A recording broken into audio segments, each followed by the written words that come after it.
My Jesus, what an amazing statement. But what does that statement mean for us? Welcome this morning to this morning's Jolt, and just a simple thought on that. My Jesus, what does it mean, my Jesus? How do I use that? How do I put that to use, right? That truth, that He is my Jesus, that He is my Savior.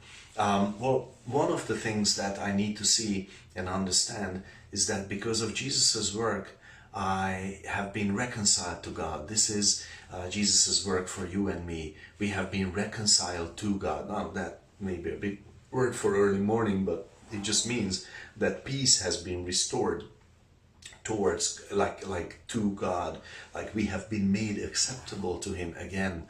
We could say that by Jesus's work. This is what Jesus did. In Romans 5:10, it says, when we were enemies, we were reconciled to God by the death of His Son.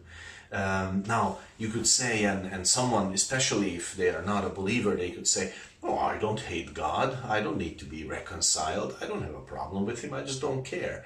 But listen, that unbelief that you have in your heart, that you're not trusting God, that is a difference in nature between you and God. It is a deep animosity.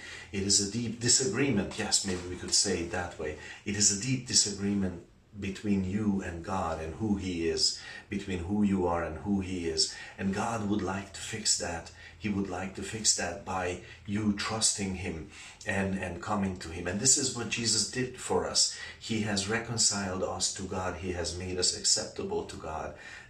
There was that, I remember there was that famous family feud between, if you remember, the Hatfields and the McCoys, I think, and it was almost like 30 years, and I don't know where it started.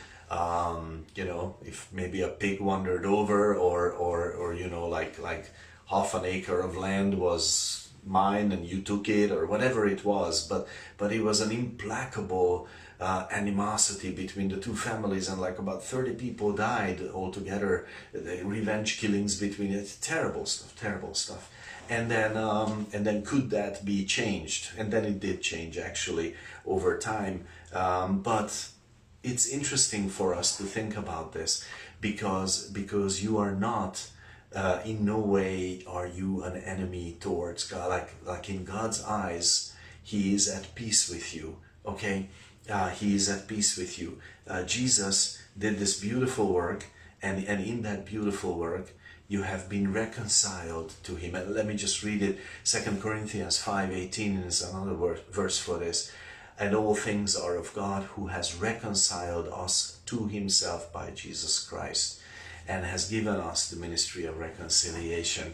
It says there that God has done this beautiful work. You are not a stranger, someone to be rejected. Now, the enemy would love to convince us as believers. He would like to accuse us. Well, he does accuse us always, but he would like to convince us that we are not acceptable to God. But this is the promise. This is the promise that Jesus has done this already.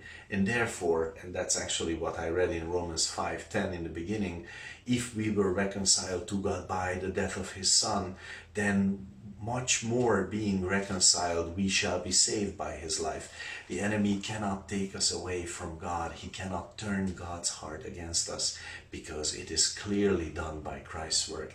And just think about that. We have Jesus. That means we have been reconciled to God. What an amazing truth. What a beautiful reality. And God bless you with these thoughts. Hope that they bless you, and hope to see you soon again.